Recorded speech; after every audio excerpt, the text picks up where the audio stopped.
Herkese tekrardan merhabalar. Bugün sizlere Türk mutfağının sevilen lezzetleri arasında yer alan tam kıvamında çok lezzetli bir zeytinyağlı pırasa tarifi hazırladım. Hemen tarifimin detaylarına geçiyorum. Hepinize iyi seyirler dilerim. Tarifim için 1,5 kilo kadar pırasa kullanıyorum ve pırasamın sadece kök kısımlarını kullanacağım. Ve kök kısımlarının etrafındaki kalın yapraklarını şöyle bıçakla bir çizik atarak güzelce çıkartıp temizliyorum. Zeytinyağlı pırasa yapmak için kullanacağınız pırasaları seçerken sert olmasına özen gösterin. Şimdi gördüğünüz gibi kök kısımlarını temizledim ve bunları tarifimde kullanacağım. Ama bu yeşil yapraklarını kullanmıyorum. Çünkü bunlar hem daha geç pişiyor hem de biraz acılık veriyor. Pırasalarımı güzelce yıkadım. 2 tane havucumu da güzelce soydum. Şimdi de pırasaları böyle bir parmak olacak şekilde ve verev olarak doğruyorum. Pırasalarınızı çok minik doğramayın. Aksi halde pişerken eriyecektir. Böyle bir parmak, 1,5 parmak gibi doğramanız yeterli. Ama havuçları biraz daha ince doğrayın. Çünkü havuçlar daha geç pişeceği için onların ince olması gerekiyor. Aksi halde havuçlarınız geç pişecek, pırasalarınız da eriyecektir. Ben pırasayı pişirmeden önce pırasanın acılığını alması için 1 tatlı kaşığı tuz ilave ettiğim suyun içerisinde pırasalarımı 15 dakika kadar bekletiyorum.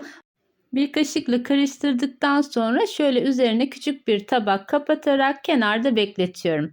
Zeytinyağlı yemekleri yaptığınızda mutlaka yayvan kapaklı bir tencere kullanın. Ben bugün döküm tencerede yapacağım ve öncesinde içerisine 200 mililitrelik çay bardağıyla 1 çay bardağı zeytinyağımı döküyorum. Sonrasında verev olarak doğramış olduğum havuçları içerisine ilave ediyorum. Ben havuçları böyle 1 dakika kadar zeytinyağı içerisinde soteliyorum. Zeytinyağı içerisinde 1 dakika böyle tahta kaşıkla karıştırarak havuçlarımı soteledikten sonra kenarda tuzlu suda beklettiğim pırasalarımı bir kez yıkadıktan sonra güzelce süzdürdüm ve şimdi havuçlarımın üzerine ilave ediyorum. Pırasaları da ekledikten sonra bir tahta kaşık yardımıyla şöyle bir düzeltiyorum ve sonrasında tenceremin kapağını kapatarak orta ateşte 2 dakika böyle pırasalarım suyunu salıncaya kadar pişirmeye bırakıyorum. Zeytinyağlı tariflerde kesinlikle kavurma işlemi yapmıyoruz. Bu şekilde pırasalarım suyunu hafifçe saldıktan sonra tahta kaşık yardımıyla şöylece bir karıştırıyorum. Çok böyle dağıtmamaya, pırasanın yapraklarının ayrılmamasına özen gösterelim. Ve şimdi içerisine 2 yemek kaşığı kadar yıkamış olduğum pirincimi güzelce süzdürdüm ve böyle her yerine gelecek şekilde serpiştirerek pirincimi ilave ediyorum. Böyle ortasına pirincin tamamını öyle dökmüyoruz. Bu şekilde serpiştirerek ilave ediyoruz. Daha sonra 1 tatlı kaşığı dolusu tuzunu ilave ediyorum. Tuzunu da ekledikten sonra ben zeytinyağlılarda şeker kullanıyorum. Çünkü pişirme esnasında eklediğimiz toz şeker zeytinyağlı yemeklerde tat dengesini sağlıyor. Sizler şeker eklemek istemiyorsanız eğer 1 tane portakalın sıkılmış suyunu da ilave edebilirsiniz.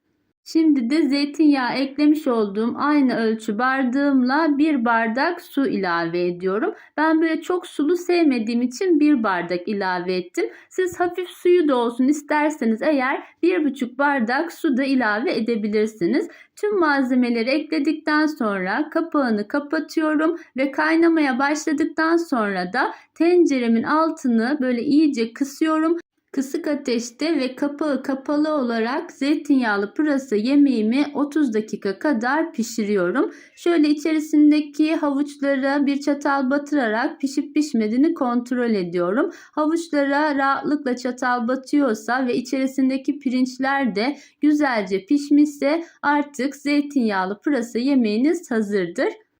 Döküm tencereler ısıyı uzun süre içerisinde muhafaza ettiği ve içerisindeki yemek pişmeye devam edeceği için böyle bir tık erken kapatmanızı öneriyorum. Şimdi pişen yemeğimi kapağı kapalı olarak kenarda soğumaya bırakıyorum. Ortam sıcaklığına geldikten sonra da ben pırasa yemeğimi bir borcam içerisine boşaltacağım ve sonrasında üzerini kapatarak buzdolabında bir gün bekleteceğim. Çünkü zeytinyağlı yemekler bir gün dinlenirse daha lezzetli oluyor.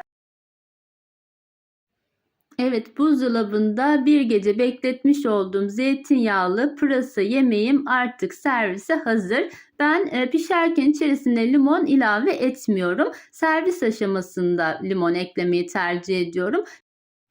Şöyle yakından da size son halini göstermek istiyorum. Ben üzerine biraz kıyılmış dereotu serpiştiriyorum ve biraz da limon sıkıyorum. Bu haliyle çok lezzetli bir zeytinyağlı pırasa yemeği oluyor.